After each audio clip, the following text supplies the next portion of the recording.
One Piece has a lot of deadbeat dads, and one of the most well-known is Monkey D. Dragon. I've always found Dragon to be a very interesting character, not because he's a deadbeat dad, but because he's very mysterious, and despite how little we actually know about him, and despite how distant he is from both the audience and his son, it's clear that he has very strong opinions and perspectives on things, and that does extend to Luffy. And one of the things that I like to think about a lot is, why is Dragon a deadbeat dad? On the one hand, he has commented that having a son or a family as a revolutionary is an emotional weakness, and it's one that he knows that he's especially vulnerable to. But there's more to it than that. And I think that by understanding Dragon's relationship to Luffy, we can then better understand the character as a whole and possibly his entire worldview. So that's what I'm going to be doing in this video, and I'm going to be breaking down two philosophical schools of thought that I think heavily influenced Dragon's behavior throughout the story. Let's start by taking stock of what we actually do know about Dragon. First off, he's a revolutionary.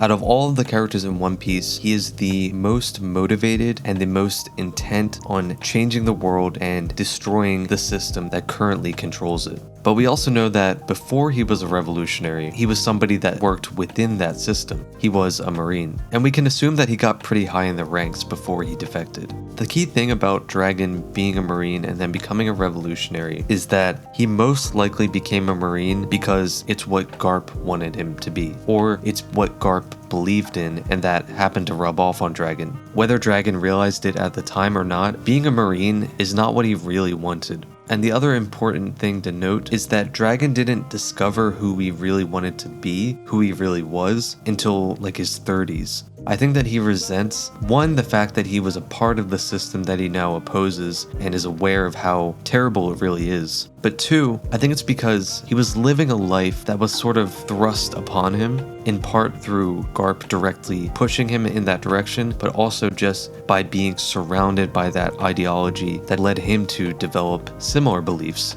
I think that he resents that societal and environmental influence that led him to a state of being inauthentic and untrue to what he really desired. And you could obviously argue that he needed to experience who he wasn't in order to better understand who he was. But the point is that Dragon resents that he conformed. And so this is where I want to bring up two philosophies: existentialism and romanticism. With existentialism, it's defined as a philosophical approach that emphasizes the existence of the individual person as a free and responsible agent determining their own development through acts of the will. In simpler terms, with existentialism, existence predates essence, meaning that life is inherently meaningless, and we then have the responsibility to form our own meanings based on our own personal perceptions of reality. In existentialism, life is subjective and every individual is unique. Therefore, each person must be the sole judge of his or her own actions. So everything boils down to creating meaning and defining the essence of ourselves and our lives. And going back to that responsibility, we all have the responsibility to choose. Choices are vital and inescapable within existentialism, and even the refusal or ignorance of these choices is still considered to be a choice. Now, one of the most well-known existentialist thinkers was a Danish guy named Søren Kierkegaard. You might have heard his name. He's known for a lot of things, and within existentialism, he's also known for many ideas and concepts. But what I want to talk about in regards to Kierkegaard is how he was a strong advocate for authenticity. For example, it's common for people to be praised or rewarded for aligning themselves and their purpose with their nation, culture, general society, etc. But Kierkegaard was very critical of that tendency, and he saw it as sort of a herd instinct. He didn't like that conformity and societal expectations could influence so much of how we think and behave. And so he promoted the virtue of the individual. He believed that we must confront and make choices alone. The questions of life are personal matters, and therefore we must discover personal answers. His ultimate solution was to take what he coined as the leap. It could also be known as the leap of faith. And this refers to taking an extreme risk in leaving your comfort zone to venture into the unknown self that may not align with societal dogmas. Embracing a state of unknown that can only be achieved by separating yourself from an external influence or inclination to conform. One of his most famous quotes is, "Once you label me, you negate me."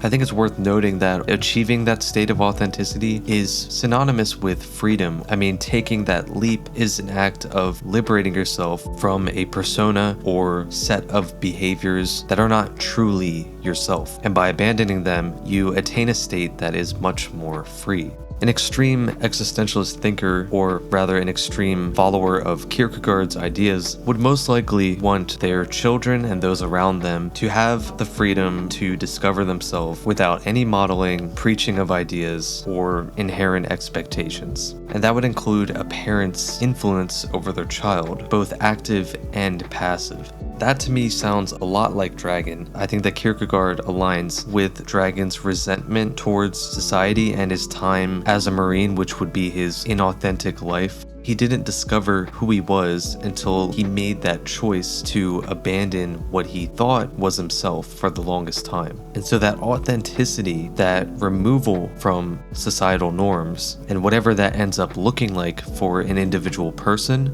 that to Dragon is freedom. Now let's talk about Romanticism. This is a philosophy that values emotion over reason. Romanticists would say that existence is more than just objective, lifeless matter, and so it's futile to try and make sense of our world through objectivity because we are naturally emotional beings. Romanticism holds subjective experiences like intuition, desires, hopes, and dreams in high regard. Life is an experience, and it is only through that experience that an individual can discover themselves. Like existentialism, there is a big emphasis on self-discovery, individuality, and subjectivity. The Romanticist thinker that I want to talk about was a guy by the name of Jean-Jacques Rousseau. He was a Genevan philosopher born in 1712, and he greatly influenced this whole movement. He's well known for writing and publishing 4 important books within his life, but the one I want to talk about today is a book titled Emile. In this book, he talked a lot about education and the development of children, and he had very strong views on this. He detailed 3 stages of development. The first one goes up to about age 12, and from birth to that age, he said that children are purely guided by impulses and emotion. From 12 to 16, that's where he would say reason begins to emerge, and then from 16 onwards, the child finally starts to develop into an adult. But what's important for this discussion is that first stage. Because there is that natural tendency to follow impulses and emotion, Rousseau argued that children should be allowed to grow and develop in a natural, uncorrupted environment. He felt as though they should be shielded from societal conventions and labels until they are mature enough to critically engage with them and draw their own conclusions. Basically, he believed in indulging a child's nature and letting that nature develop and unfold independently. Once again, I think it's pretty clear how Dragon fits into this. I think that Dragon would agree with Rousseau that children from a young age should be within conditions that allow their natural selves to flourish, and in Dragon's case, that includes himself. I think that Dragon essentially did not want Luffy to go through the same experience as he did. I think he wanted his son to be free to discover himself on his own. Like in Romanticism and Existentialism, it was only through subjectivity and self-discovery that Dragon was able to find true freedom. He's someone that is hyper-aware of the trappings of conformity and blindly aligning oneself with their surroundings. Much like Kierkegaard, he moves against the status quo and what could be considered civilized society in the One Piece world. His mindset towards freedom and his son is a fusion of elements of both of these philosophies. Therefore, Dragon's decision to have Luffy grow up on his own is not just so that he can better pursue his dream of being a revolutionary. He wanted to create the conditions for Luffy's most authentic nature to unfold without assistance. Yes, Luffy was still affected by his surroundings as well as a role model with Shanks, but because of the way that Luffy was raised, his surroundings had very little impact compared to others. others, and his role model is one that he chose on his own. And it's why in Logtown, Dragon acknowledges that Luffy has now discovered who he is. And we can see by his reaction that he is proud and that he is satisfied. So does that make him a good father? No, especially by standard conventions. It's not really cool to just abandon your kid and to have him pretty much grow up in the woods. Like I've said a few times in the video, this is obviously a very extreme interpretation of these philosophies. With romantic literature, as One Piece is, ideas and beliefs within the writing tend to be overemphasized. But these philosophies are where I think Dragon's personality is derived from. To him, freedom is choice, it is individuality, and it is authenticity. And it is only through personal relationships to the self and the world that freedom can be attained. Anyway, that's all for this one. I hope you enjoyed the discussion. If you got something from it, let me know through a like or a comment, and if you want to see more content in the future, then be sure to subscribe. Hopefully I'll catch you in the next one. See ya.